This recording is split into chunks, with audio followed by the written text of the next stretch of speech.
أشهد أن لا إله إلا الله وحده لا شريك له وأشهد أن محمدا عبده ورسوله أما بعد فأعوذ بالله من الشيطان الرجيم بسم الله الرحمن الرحيم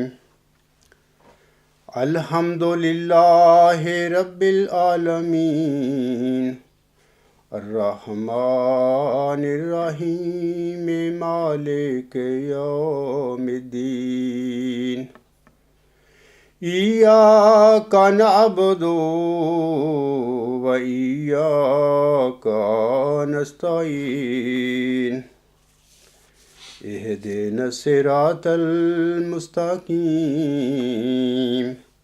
صراط الذين أنعمت عليهم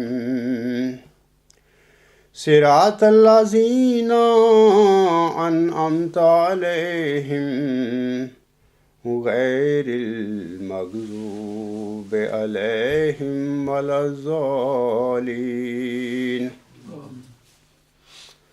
سامعین کرام، آج سے 4000 سال قبل عراق کی سرزمین میں ایک ایسا شخص پیدا ہوا تھا جو ہمیشہ کے لیے انسانی تاریخ پر اپنا ایک انمٹ نشان چھوڑ گیا ہے۔ جس وقت وہ پیدا ہوا تھا اس وقت تمام دنیا شرک اور بت پرستی میں مبتلا تھی۔ اس کی قوم بھی ایک ستارہ پرست قوم تھی۔ چاند، سورج اور دوسرے سیارے ان کے خدا تھے، اور شاہی خاندان انہی خداؤں کی اولاد ہونے کی وجہ سے قوم کا رب مانا جاتا تھا۔ وہ پرہتوں کے خاندان میں پیدا ہوا تھا، اور یہ خاندان اپنی قوم کو ستارہ پرستی کے جال میں پھانسے رکھنے کا اصل ذمہ دار تھا۔ ایسے زمانے، ایسی قوم اور ایسے خاندان میں پیدا ہونے والا یہ نوجوان اگر دنیا کی عام روش پر چلنے والا ہوتا تو وہ بھی اسی راستے پر چل پڑتا جس پر اس کے خاندان کے لوگ، اس کے ملک کے لوگ اور اس کے زمانے کے لوگ چل رہے تھے۔ اس وقت دنیا میں بظاہر کوئی ایسی روشنی بھی موجود نہ تھی جو کسی دوسرے راستے کی طرف رہنمائی کرنے والی ہوتی، اور پھر دنیا کے دستور کے مطابق اس کے ذاتی و خاندانی مفاد کا تقاضا بھی یہی تھا کہ وہ کسی اور راستے پر چلنے کا خیال دل میں نہ لاتا، اور اس کی وجہ یہ تھی کہ اس کے خاندان کی مذہبی دکان اور معیشت تو اسی ستارہ پرستی کے بل بوتے پر چل رہی تھی۔ لیکن حق و صداقت کا یہ پیکر ایسے انسانوں میں سے نہیں تھا جو بلا تحقیق اور بے شعور خس و خاشاک کی طرح اسی رخ پر اڑنے لگتے ہیں جدھر کی ہوا ہو۔ وہ موروثی عصبیت اور انا کی بنا پر باپ اور دادا اور قوم کے طور طریقوں کو بلا چون و چراں قبول کرنے پر آمادہ نہیں تھا۔ اس نے ہوش سنبھالتے ہی یہ تحقیق شروع کر دی کہ جو عقائد اور اصول اس کے بزرگوں اور اس کی ساری قوم نے اپنائے ہوئے ہیں، کیا وہ صحیح بھی ہیں یا کہ نہیں۔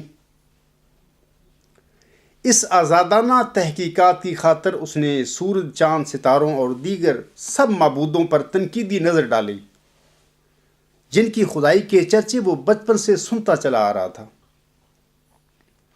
ایک ایک کو جانچ اور پرکھ کر دیکھا کہ اس پر خدائی کا گمان کہاں تک سچا ہے، اور پھر بالآخر یہ پختہ رائے قائم کر لی کہ یہ سارے بندے ہیں۔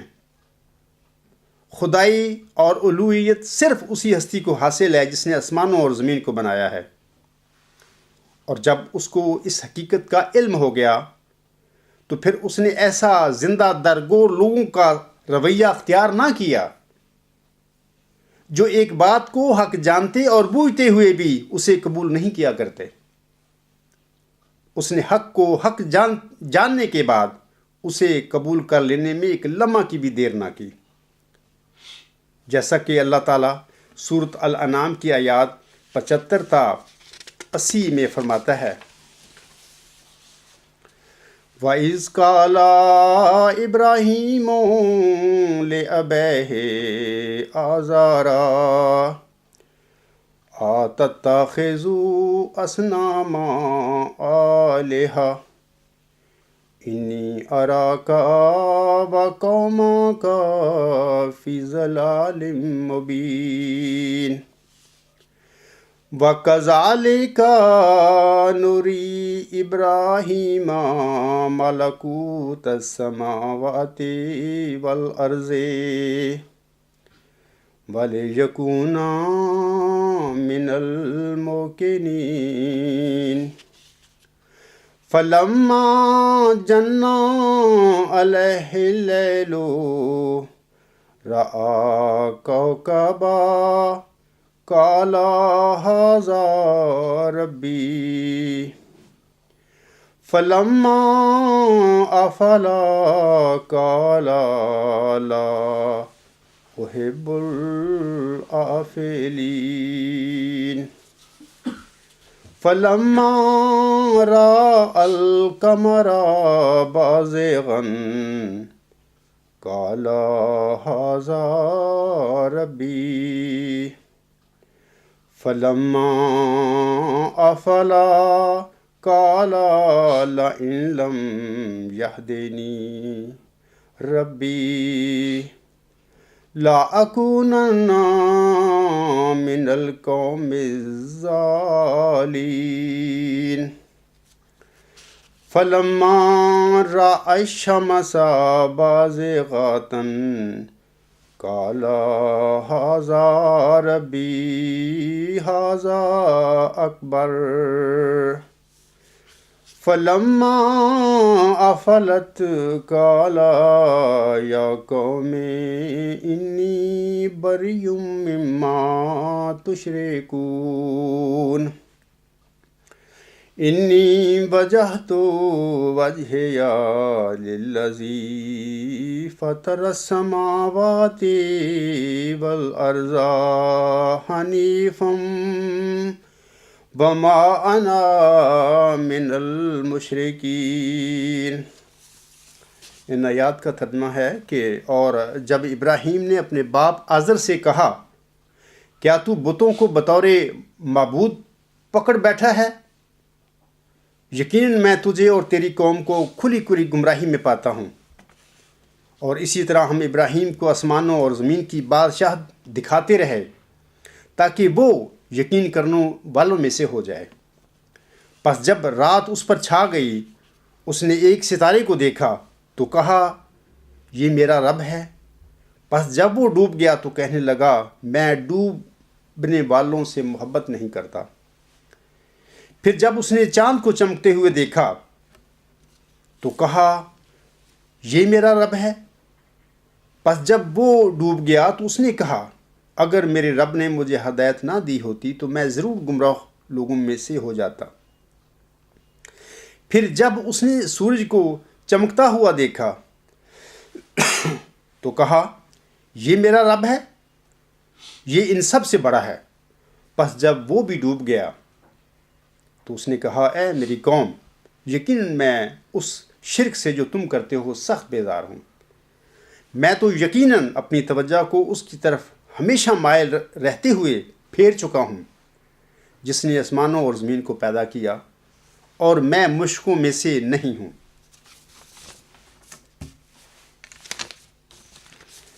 اس برگزیدہ نوجوان نے اس اقرار کے ساتھ اپنی برادری اور اپنی قوم کے آگے یہ اعلان کر دیا کہ میں تمہارے شرک اور بت پرستی میں تمہارے ساتھ نہیں ہوں، اور یہ کہ میرا راستہ تم سے الگ ہے۔ یہ برگزیدہ نوجوان حضرت ابراہیم علیہ السلام تھے۔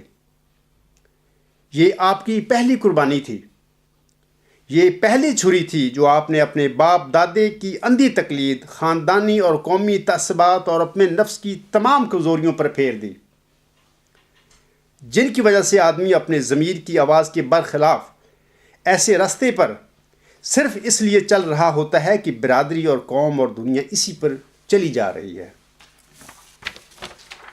سامعین کرام، اس اقرار اور اعلان کے بعد یہ نوجوان یعنی حضرت ابراہیم علیہ السلام خاموش ہو کر بیٹھ نہیں گئے تھے۔ وہ جان چکے تھے کہ اس کائنات کی اصل حقیقت توحید ہے، برخلاف اس کے شرک ایک بے حقیقت شے ہے۔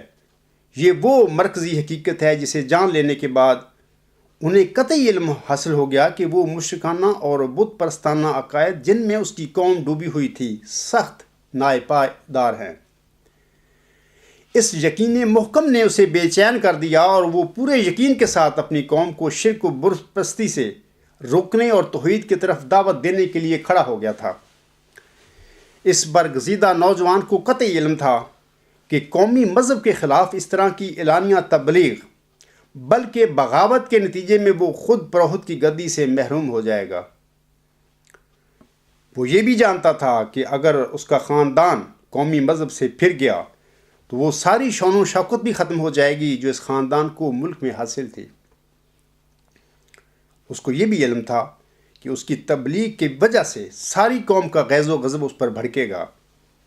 اسے یہ بھی معلوم تھا کہ اس کی تبلیغ اسے حکومت کے عتاب میں مبتلا کر دے گی، اور اس کی وجہ یہ تھی کہ شاہی خاندان کے اقتدار کی بنیاد ہی اس عقیدہ پر تھی کہ وہ دیوتاؤں کی اولاد ہے۔ اور اس طرح حضرت ابراہیم علیہ السلام کے وحدتی رجحان مونسٹک ٹینڈنسی سے حکومتی محل کی بنیادیں ہل رہی تھیں۔ ان سب خطرات کا علم ہونے کے باوجود وہ اپنے فرض کی ادائیگی کے لیے اٹھا، اور اس نے اپنے باپ کو، اپنے خاندان کو، اپنی قوم کو اور اپنے بادشاہ تک کو شرک سے تائب ہونے اور توحید کے ضمن میں وحدتی نظریہ قبول کرنے کی دعوت دی۔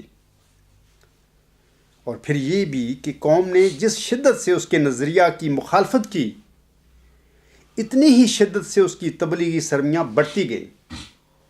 اب حالت یہ تھی کہ ایک طرف ایک تنہا انسان تھا اور اس کے خلاف بادشاہ ملک، برادری، خاندان، حتیٰ کہ اس کا باغ بھی کھڑا تھا۔ اب ملک میں نہ اس کا کوئی دوست تھا، ہر طرف اس کے دشمن ہی دشمن تھے، کوئی انسان بھی اس کی ہمدردی کرنے والا نہیں تھا۔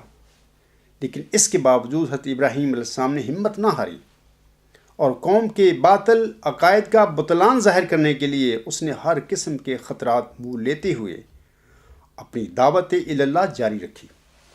بالآخر قوم نے اسے زندہ جلانے کا فیصلہ کر لیا، لیکن اس خوفناک سزا کی دہشت بھی اسے کلمہ حق کہنے سے نہ روک سکی۔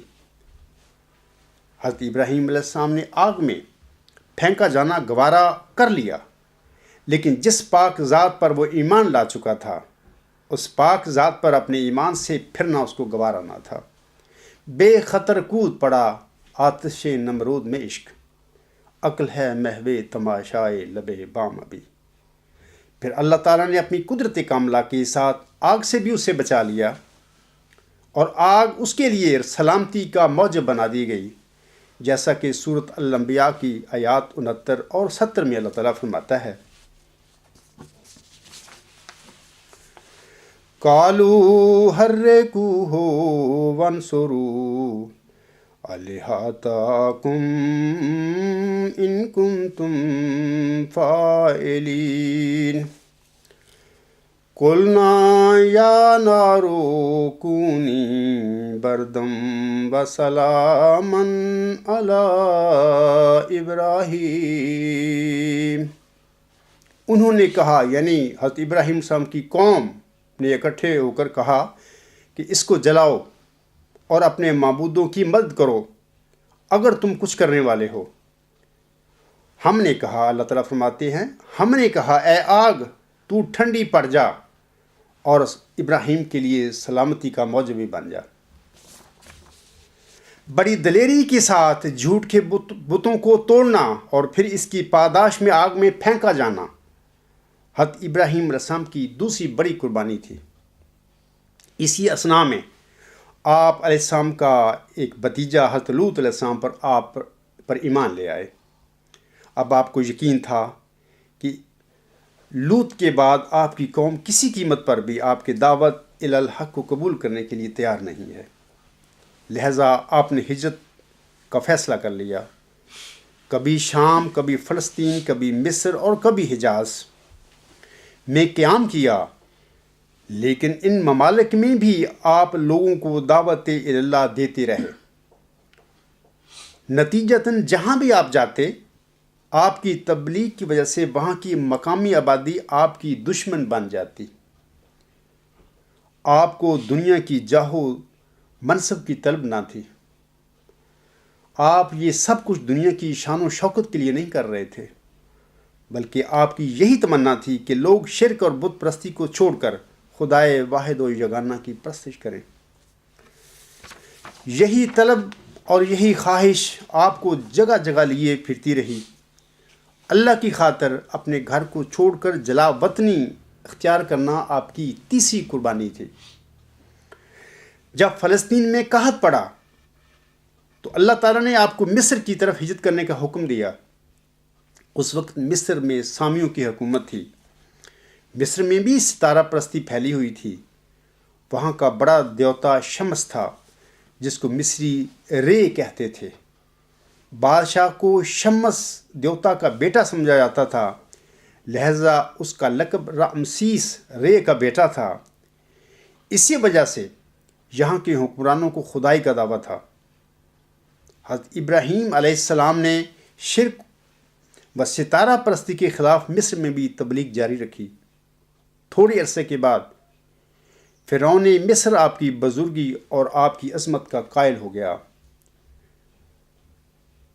اس قدر قائل ہو گیا کہ اس نے اپنی بیٹی حضرت ہاجرہ کو عقیدت کی بنا پر آپ کے حوالے کر دیا۔ بعد ازاں آپ مصر سے کوچ کر کے دوبارہ فلسطین میں آ بسے۔ یہاں حضرت ہاجرہ کے بطن سے حضرت اسماعیل علیہ السلام پیدا ہوئے۔ توریت کے مطابق اس وقت آپ کی عمر 86 برس تھی، اور حضرت اسماعیل علیہ السلام کا تولد آپ کی عمر بھر کی دعاؤں اور تمناؤں کا جواب تھا۔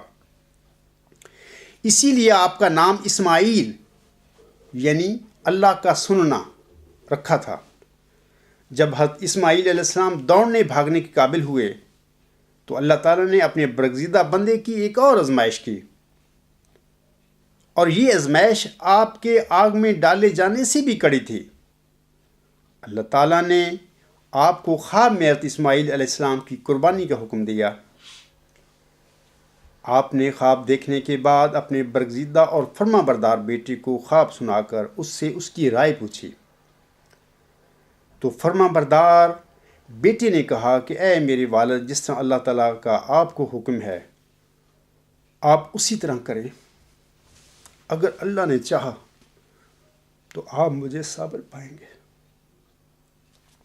اسی ضمن میں اللہ تعالیٰ سورۃ صافات کی آیات 102 تا 110 میں فرماتے ہیں، فَبَشَّرْنَاهُ بِغُلَامٍ حَلِيمٍ فَلَمَّا بَلَغَ مَعَهُ السَّعْيَ قَالَ يَا بُنَيَّ إِنِّي أَرَىٰ فِي الْمَنَامِ أَنِّي أَذْبَحُكَ فانظر ماذا ترى قال يا أبت افعل ما تؤمر ستجدني إن شاء الله من الصابرين فَلَمَّا أَسْلَمَا وَتَلَّهُ لِلْجَبِينِ وَنَادَيْنَاهُ أَن يَا إِبْرَاهِيمُ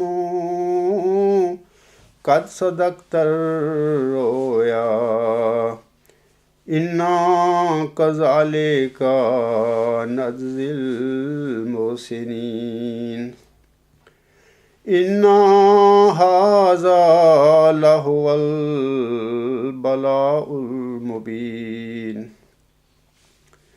ففديناه بذبح عظيم وتركنا عليه في الآخرين سلام على ابراہیم۔ اللہ تعالیٰ فرماتا ہے پس ہم نے اسے ایک حلیم غلام کی بشارت دی۔ پس جب وہ اس کے ساتھ دوڑنے پھرنے کی عمر کو پہنچا، اس نے کہا اے میرے پیارے بیٹے، یقیناً میں سوتے میں دیکھا کرتا ہوں کہ میں تجھے ذبح کر رہا ہوں، پس غور کر تیری کیا رائے ہے؟ اس نے کہا اے میرے رب، اے میرے باپ، وہی کر جو تجھے حکم دیا جاتا ہے، یقیناً اگر اللہ چاہے گا تو مجھے تو صبر کرنے والوں میں سے پائے گا۔ پس جب وہ دونوں رضامند ہو گئے اور اس نے اسے پیشانی کے بل لٹا دیا، تب ہم نے اسے پکارا کہ اے ابراہیم، یقیناً تو اپنی رویا پوری کر چکا ہے، یقیناً اسی طرح ہم نیکی کرنے والوں کو جزا دیا کرتے ہیں۔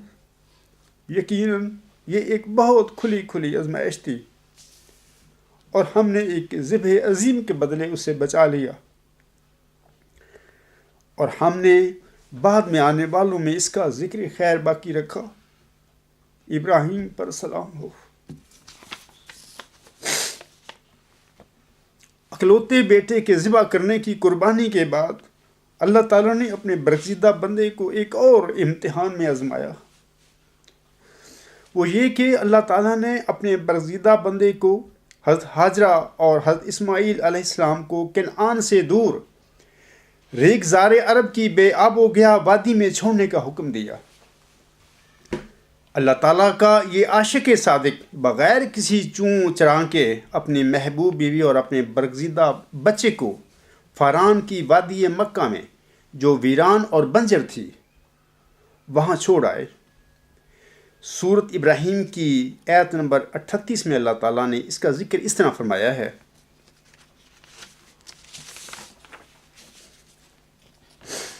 ربنا انی اسکنت من ذریتی بواد غیر ذی زرع عند بیتک المحرم ربنا لیقیموا الصلاۃ فاجعل افئدة من الناس تهوی الیہم وارزقهم من الثمرات لعلهم یشکرون۔ اے ہمارے رب، یقیناً میں نے اپنی اولاد میں سے بعض کو ایک بے آب و گیا وادی میں تیرے معزز گھر کے پاس آباد کر دیا ہے۔ اے ہمارے رب، تاکہ وہ نماز قائم کریں، پس لوگوں کے دلوں کو ان کی طرف مائل کر دے اور انہیں پھلوں میں سے رزق عطا کر تاکہ وہ شکر کریں۔ اے میرے احمدی اور غیر احمدی مسلمان بھائیوں، حضرت ابراہیم علیہ السلام ایک ہمہ گیر شخصیت کے مالک تھے، اور اس وقت دنیا کی 3 بڑی قوموں یعنی یہودیوں، عیسائیوں اور مسلمانوں کے وہ پیشوا ہیں۔ آپ نے خانہ کعبہ کی از سر نو تعمیر کی اور اسے اللہ تعالیٰ کی خالص عبادت کے لیے آباد کیا۔ اللہ تعالیٰ نے اپنے برگزیدہ اور اپنے پیارے بندے کی چند آزمائشیں کیں جن کا ابھی میں نے ذکر کیا ہے۔ اللہ تعالیٰ جب اپنے کسی برگزیدہ بندے کی آزمائش کرتا ہے تو واضح رہے کہ ابتلاؤں کے بعد ہی وہ بندہ جزا کا سزاوار بنتا ہے، اور پھر آزمائش کا مقصد دوسرے لوگوں کو یہ دکھانا ہوتا ہے کہ دیکھو میرا یہ بندہ میرے پیار اور میری محبت میں سب کچھ کرنے کے لیے تیار ہے، ورنہ اللہ تعالیٰ تو ہر انسان کے اندرونہ سے واقف ہے اور اسے کسی کی آزمائش کرنے کی ضرورت ہی نہیں ہے۔ جب آپ علیہ السلام ان آزمائشوں میں صابر اور ثابت قدم نکلے تو اللہ تعالیٰ نے اپنے بندے سے فرمایا کہ وَإِذِ ابْتَلَىٰ إِبْرَاهِيمَ رَبُّهُ بِكَلِمَاتٍ فَأَتَمَّهُنَّ قَالَ إِنِّي جَاعِلُكَ لِلنَّاسِ إِمَامًا قَالَ وَمِنْ ذُرِّيَّتِي قَالَ لَا يَنَالُ عَهْدِ الظَّالِمِينَ۔ سورۃ البقرہ آیت نمبر 185۔ اللہ تعالیٰ فرماتا ہے، اور جب ابراہیم کو اس کے رب نے بعض کلمات سے آزمایا اور اس نے ان سب کو پورا کر دیا تو اس نے کہا، میں یقیناً تجھے لوگوں کے لیے ایک عظیم امام بنانے والا ہوں۔ اس نے عرض کیا، حضرت ابراہیم علیہ السلام نے عرض کیا، اور میری ذریت میں سے بھی؟ اس نے کہا، یعنی اللہ تعالیٰ نے فرمایا، ہاں، مگر ظالموں کو میرا عہد نہیں پہنچے گا۔ ان الفاظ سے پتہ چلتا ہے کہ جب ابراہیم علیہ السلام اپنی آزمائشوں میں پورا نکلا تو اللہ تعالیٰ نے اپنے پیارے بندے سے فرمایا، اے ابراہیم، میں تجھے لوگوں کا امام بنانے والا ہوں۔ یہاں امامت سے نبوت مراد ہے، لیکن حضرت ابراہیم علیہ السلام نے اللہ تعالیٰ سے عرض کیا کہ اے میرے رب جلیل، میری نسل میں سے بھی امام بنانا۔ تو جواب میں اللہ تعالیٰ نے فرمایا، ہاں، میں تیری نسل میں سے بھی امام بناؤں گا، لیکن میرا یہ وعدہ ظالموں تک نہیں پہنچے گا۔ ہم دیکھتے ہیں کہ اللہ تعالیٰ نے حضرت ابراہیم علیہ السلام کی نسل میں انبیاء کی لائن لگا کر آپ علیہ السلام کو ابو الانبیاء یعنی نبیوں کا باپ بنا دیا، اور انہی انبیاء میں سے ایک امی نبی حضرت محمد مصطفیٰ صلی اللہ علیہ وآلہ وسلم آپ علیہ السلام کی دعا کے نتیجے میں ایک بلند ترین روحانی مقام یعنی خاتم النبیین پر فائز کیے گئے۔ ہم جانتے ہیں کہ اس وقت روئے زمین پر 3 بڑے الہامی مذاہب یعنی یہودی، عیسائی اور مسلمان موجود ہیں، اور یہ سب حضرت ابراہیم علیہ السلام کو اپنا پیشوا اور اپنا رہبر مانتے ہیں۔ آج ہم سامعین کرام جو عید الاضحیٰ منا رہے ہیں، یہ عید ہم حضرت ابراہیم علیہ السلام کی اس قربانی کی یاد میں منا رہے ہیں، جس کا سورۃ صافات میں ابھی میں نے ذکر کیا ہے۔ روایات میں لکھا ہے کہ حضرت ابراہیم علیہ السلام متواتر 3 دن یعنی 8، 9 اور 10 ذوالحج تک یہ خواب دیکھتے رہے کہ وہ اپنے پیارے بیٹی کو ذبح کر رہے ہیں۔ تیسرے دن یعنی 10ویں ذوالحج کو پھر آپ علیہ السلام اپنے پیارے بیٹے کو اللہ کی راہ میں ذبح کرنے کے لیے تیار ہو گئے۔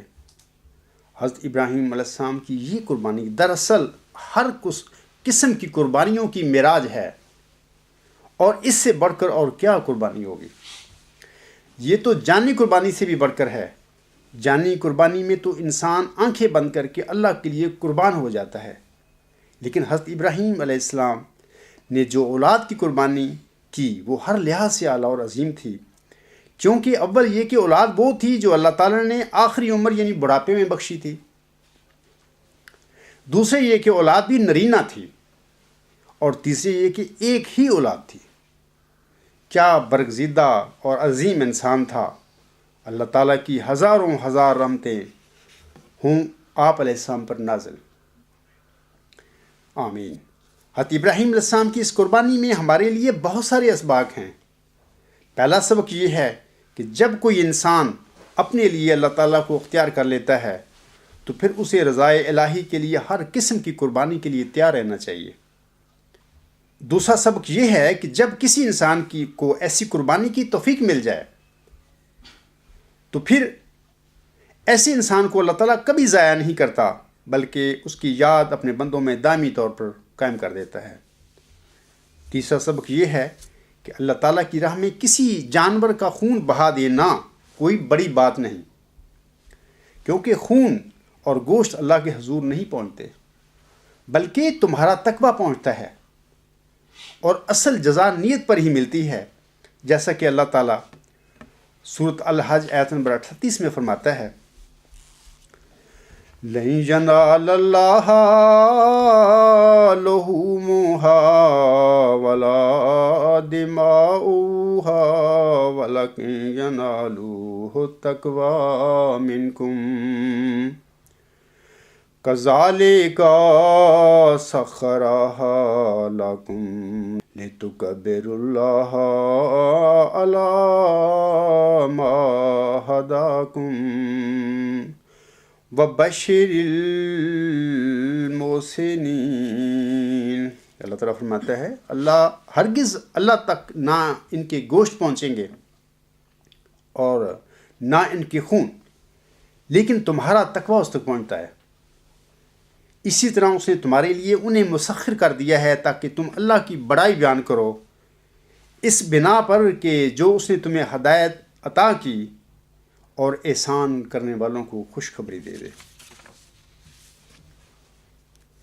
اے میرے مسلمان بھائیوں، ہماری اصل قربانی یہ ہونی چاہیے کہ ہم اللہ تعالیٰ کی رضا کی خاطر اپنے نفس پر چھری پھیر دیں، اور اس طرح کہ ہماری نماز اور ہماری قربانی، ہماری زندگی اور ہماری موت اللہ ہی کے لیے ہو جائے۔ اے اللہ تعالیٰ ہم سب کو ایسی قربانی کی توفیق بخش۔ حضرت ابراہیم علیہ السلام کی عظیم قربانی کی پیروی میں اسلامی تاریخ کے 12ویں مہینے ذوالحج میں حج اور قربانی دینے کا فریضہ ادا کیا جاتا ہے۔ قومی تہواروں میں عید الاضحیٰ کی اہمیت دیگر تہواروں کی نسبت اس لیے بھی انفرادیت کی حامل ہے کیونکہ عید قربان سے پہلے تمام دنیا سے تعلق رکھنے والے فرزندان اسلام حج کا فریضہ ادا کرتے ہیں، جو شعائر اسلامی میں اہم ترین رکن کی حیثیت رکھتا ہے۔ حج کل دنیا کے مسلمانوں کو رنگ و نسل، مسلک، قومیتوں کی تفریق مٹا کر وحدت کا درس دیتا ہے۔ حج ایک ایسا مقدس دینی فریضہ ہے سامعین کرام کہ جس میں اعتراف بندگی کے عظیم و شان مظاہر سامنے آتے ہیں۔ حج دین اسلام کا ایک ایسا رکن ہے جو تزکیہ نفس اور قرب الہی کا اہم ذریعہ ہے۔ اے برادران اسلام، واضح رہے کہ اتفاق، اتحاد اور باہمی موافقت پر عمل پیرا ہو کر ہی مسلم امہ طاغوتی طاقتوں کا مقابلہ کر سکتی ہے۔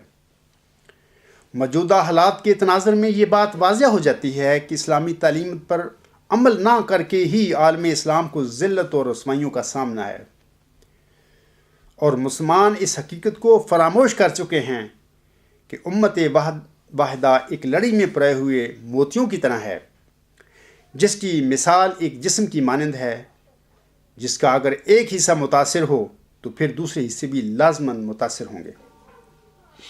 جب تک امت مسلمہ اتفاق و اتحاد کو نہیں اپنائے گی، عالم اسلام اسی طرح منتشر بھی رہے گا اور دشمنوں کی یلغار بھی ہم پر ہوتی رہے گی۔ اجتماعی قوت کے منتشر ہونے کے ساتھ ہی امت واحدہ کا تصور ختم ہو جاتا ہے۔ لہذا امت مسلمہ کو چاہیے کہ وہ اتفاق اور اتحاد کی اہمیت کو نہ صرف سمجھیں بلکہ عملی طور پر اس کا بھرپور مظاہرہ بھی کریں۔ یہی حج اور عید الاضحیٰ کا فلسفہ ہے اور یہی اس کا روحانی پیغام بھی۔ میرے احمدی بھائیوں اور بزرگوں، جس طرح ہزاروں سال پہلے اللہ تعالیٰ نے حضرت ابراہیم علیہ السلام اول کے آگے نمرود اور اس کے لشکروں کو سر کے بل گرایا تھا، بعین ہی آج آخری زمانے کے ابراہیم حضرت مرزا غلام احمد علیہ السلام کی دعا کی قبولیت کے نتیجے، یعنی موعود ذکی غلام مسیح الزماں اور موعود مسیح عیسیٰ ابن مریم کے آگے بھی آپ کے نامناد خلیفوں اور مولویوں کو سر کے بل گرا دیا گیا ہے۔ دلائل کے میدان میں اب سے پہلے تک آپ سب بلائے دمشق کے سٹیجوں پر سے یہ اعلان سنتے رہے ہیں کہ ہم دلائل کے میدان میں ناقابل شکست ہیں۔ یاد رکھیں کہ موعود ذکی غلام مسیح الزماں کی بعثت سے پہلے دلائل کے میدان میں یہ واقعی ناقابل شکست تھے، لیکن محمدی مریم کے روحانی فرزند موعود ذکی غلام مسیح الزماں کے نزول کے بعد نہ صرف یہ دمشقی بلا لاجواب ہو چکی ہے بلکہ 20 فروری 1886 کی الہامی پیشگوئی میں خبر دیے گئے مجرموں کی بھی راہ ظاہر ہو چکی ہے۔ یہ وہ مجرم ہیں جنہوں نے امام مہدی علیہ السلام کے غلبہ اسلام کے مقدس مشن کو ہائی جیک کر کے اسے نہ صرف غلبہ خاندان میں بدلا بلکہ دنیا کمانے کے لیے اسے پی مریدی کی ایک دکان کی بھی شکل دے دی۔ مذہب کے نام پر دنیا کمانے والوں کے متعلق حضرت امام مہدی و مسیح موعود علیہ السلام ملفوظات جلد 8 صفحہ 141 پر فرماتے ہیں، بعض لوگ تو کھلے طور پر طالب دنیا ہیں اور ان کی ساری کوششیں اور تگ و دو دنیا تک محدود ہے، لیکن بعض ہیں تو اسی مراد دنیا کے طلبگار، مگر وہ اس پر دین کی چادر ڈالتے ہیں۔ جب اس چادر کو اٹھایا جائے تو وہی نجاست اور بدبو موجود ہے۔ یہ گروہ پہلے گروہ کی نسبت زیادہ خطرناک اور نقصان رساں ہے۔ اکثر لوگ جب ان دینداروں کی حالت کو دیکھتے ہیں تو وہ دہریہ ہو جاتے ہیں، اور یہی معاملہ جماعت احمدیہ قادیان میں تم مشاہدہ کر سکتے ہو کہ جو لوگ بھی اس کو چھوڑ کر جا رہے ہیں وہ کسی شاذ و ناظری کو ایسا احمدی ہوگا، کسی دوسری مسلمان فرقے میں شامل ہوا ہو، بلکہ سارے جو چھوڑ رہے ہیں وہ دہریہ ہو رہے ہیں۔ یہ ایک مثال ہے اس بات کی کہ حضور علیہ السلام نے جو فرمایا تھا سچ فرمایا تھا۔ چونکہ اللہ تعالیٰ کی ذات، سامعین کرام، اس کے بندوں کی کمزوری ہے اور وہ خدا کے نام کے آگے جھک جاتے ہیں۔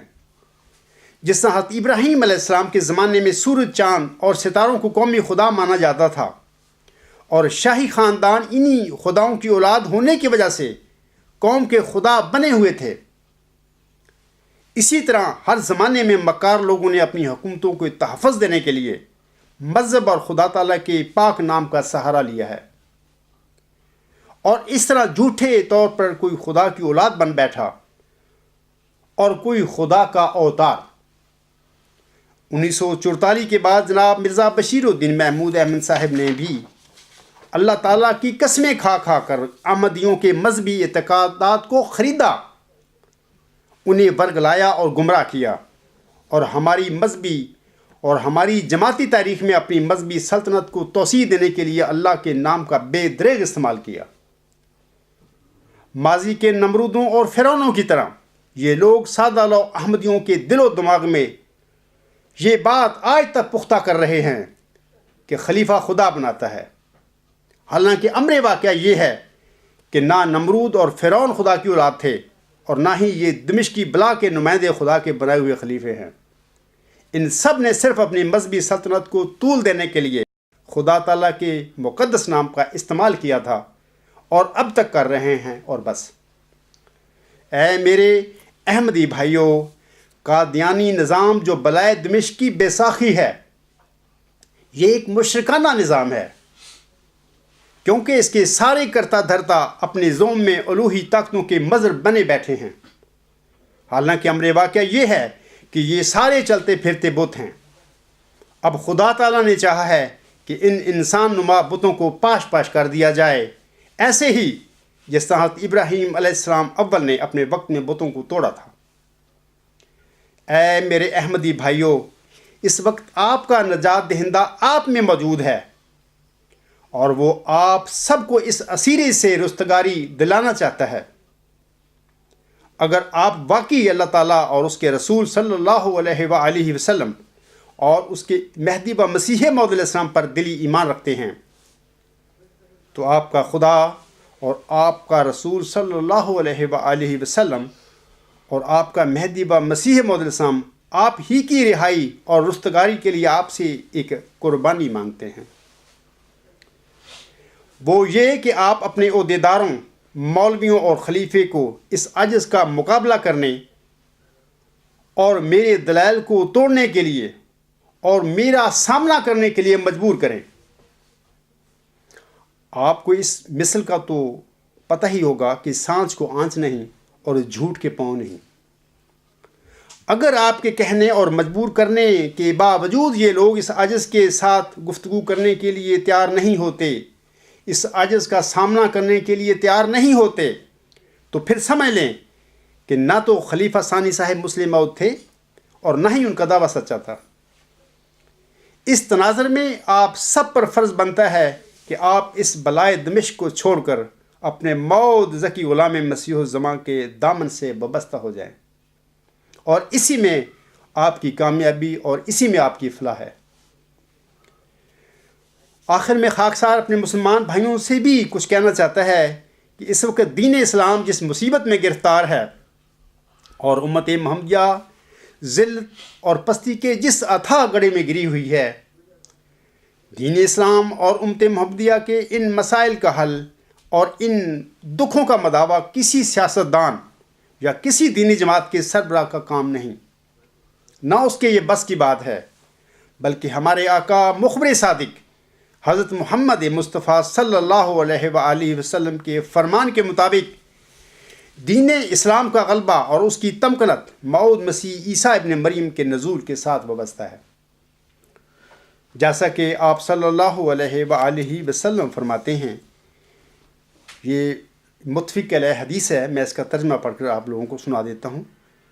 حضرت ابو ہریرہ رضی اللہ تعالی عنہ سے روایت ہے کہ رسول اللہ صلی اللہ علیہ وآلہ وسلم نے فرمایا، اس ذات کی قسم جس کے قبضہ میں میری جان ہے، عیسیٰ ابن مریم ضرور تم میں نازل ہوں گے اور عادل حکم ہوں گے، صلیب کو توڑیں گے، خنزیر کو قتل کریں گے، جزیہ معاف کریں گے، مال عام ہو جائے گا، یہاں تک کہ کوئی اس کو قبول نہیں کرے گا، یہاں تک کہ ایک سجدہ دنیا و معافیہ سے بہتر ہوگا۔ پھر ابو ہریرہ رضی اللہ تعالیٰ عنہ کہتے ہیں، اگر چاہتے ہو تو یہ آیت پڑھو، نہیں کوئی اہل کتاب سے مگر اس کے مرنے سے پہلے ایمان لے آئے گا۔ صحیح مسلم کی ایک اور حدیث میں جو نواس رضی اللہ تعالیٰ عنہ بن سمان سے مروی ہے، آپ نے کہا کہ رسول اللہ صلی اللہ علیہ وآلہ وسلم نے دجال کا ذکر کیا، فرمایا اگر وہ میری موجودگی میں نکل آیا تو میں اس کے ساتھ جھگڑا کرنے والا ہوں، اور اگر میری عدم موجودگی میں نکلا تو ہر آدمی اپنے نفس کا جھگڑا کرنے والا ہے، اور اللہ تعالیٰ ہر مسلمان پر میرا خلیفہ ہے۔ دجال نوجوان ہوگا، اس کے بال گھنگریالے ہوں گے، اس کی آنکھ پھوٹی ہوئی ہے، میں اس کو عبد العزیٰ بن قطن کے ساتھ تشبیہ دیتا ہوں، تم میں سے جو اس کو پالے سورۃ کہف کی ابتدائی آیات اس پر پڑھے۔ ایک روایت میں ہے سورۃ کہف کی ابتدائی آیات پڑھے، وہ اس سے امان کا سبب ہیں۔ شام اور عراق کے درمیان ایک راہ سے ظاہر ہوگا، دائیں جانب فساد کرے گا اور بائیں جانب فساد کرے گا، اے اللہ کے بندو ثابت قدم رہو۔ اس کے بعد آگے حضرت صلی اللہ علیہ وسلم فرماتے ہیں، اسی طرح ہوگا کہ اللہ تعالیٰ مسیح عیسیٰ ابن مریم کو مبعوث فرمائے گا، وہ دمشق کے مشرقی جانب بیضاء مینارے سے اتریں گے، دو زرد رنگ کی چادروں میں لپٹے ہوئے ہوں گے، اپنے ہاتھ فرشتوں کے پروں پر رکھے ہوئے ہوں گے، جب اپنے سر کو نیچا کریں گے اس سے قطرے گریں گے، اور جب سر اٹھائیں گے چاندی کے موتیوں کی مانند قطرے گریں گے، جس کافر تک ان کی خوشبو پہنچے گی وہ مر جائے گا، ان کی خوشبو جہاں تک اس کی نظر پہنچتی ہے وہاں تک پہنچے گی۔ آپ دجال کو طلب کریں گے یہاں تک کہ باب لد کے پاس اس کو جا لیں گے، اس کو قتل کریں گے۔ یہ آگے میں چھوڑتا ہوں، لمبی روایت ہے۔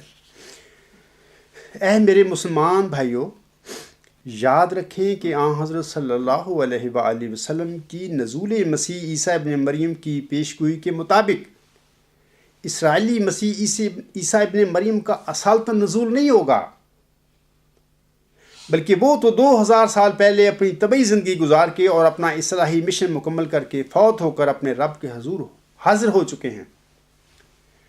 فوت شدہ لوگ اس دنیا میں واپس نہیں آیا کرتے۔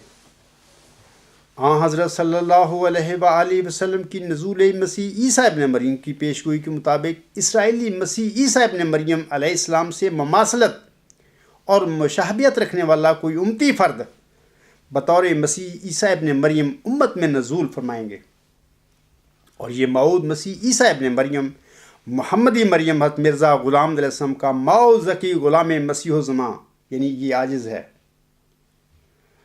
دین اسلام کے غلبے اور امت محمدیہ کی پستی کا خاتمہ اللہ تعالیٰ نے اپنے پیارے نبی صلی اللہ علیہ وآلہ وسلم کے فرمان اور بشارت کے مطابق نزول فرمانے والے مسیح عیسیٰ ابن مریم کے ساتھ مقدر کر رکھا ہے۔ هو الذی ارسل رسولہ بالہدی ودین الحق لیظہرہ علی الدین کلہ۔ یہ جو آیت ہے 3 جگہ 3 صورتوں میں اللہ تعالیٰ نے اپنے کلام میں ذکر فرمایا ہے۔ علماء امت اور مفسرین امت کا اس آیت پر اتفاق ہے کلیتاً کہ دجالی فتنے کا قلع کماں اور دین اسلام کا غلبہ اس آیت کے مطابق موعود مسیح عیسیٰ ابن مریم کے وقت میں ہوگا۔ اے میرے مسلمان بھائیوں، یہ عاجز وہی موعود مسیح عیسیٰ ابن مریم ہے جس کا آپ سب انتظار کر رہے ہیں۔ لہٰذا آپ دیر نہ کریں اور دجالی فتنے کی قلع کماں اور دین اسلام کے غلبے کے لیے اس عاجز کی آواز پر لبیک کہتے ہوئے جلد از جلد میرے انصار میں شامل ہو جائیں۔ اس ضمن میں اللہ تعالیٰ آپ سب کی مدد فرمائے، آمین۔ خطبہ ثانیہ کے بعد ہم سب اجتماعی دعا کریں گے اور اس کے بعد نماز عید ختم ہو جائے گی۔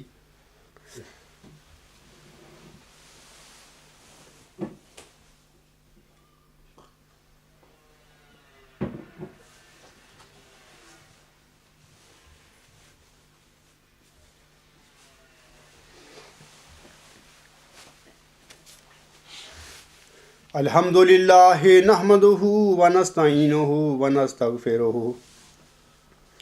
ونؤمن بہ ونتوکل علیہ ونعوذ باللہ من شرور انفسنا ومن سیئات اعمالنا من یہدہ اللہ فلا مضل لہ ومن یضللہ فلا ہادی لہ ونشهد أن لا إله إلا الله ونشهد أن محمدا عبده ورسوله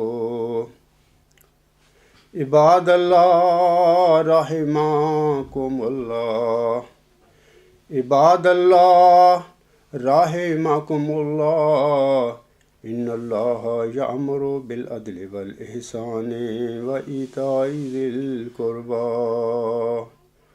وینہی عن الفحشاء والمنکر والبغی یعظکم لعلکم تذکرون اذکروا اللہ یذکرکم وادعوہ یستجب لکم وَلَذِكْرُ اللَّهِ اکبر۔ اب دعا کر لیں سب۔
آمین ثم آمین۔ آخر میں میری اور میرے انصار کی طرف سے سب مسلمان بھائیوں کو دلی مبارکباد ہو، اور اللہ تعالیٰ آپ سب کو صحت تندرستی بخشے۔ آمین ثم آمین۔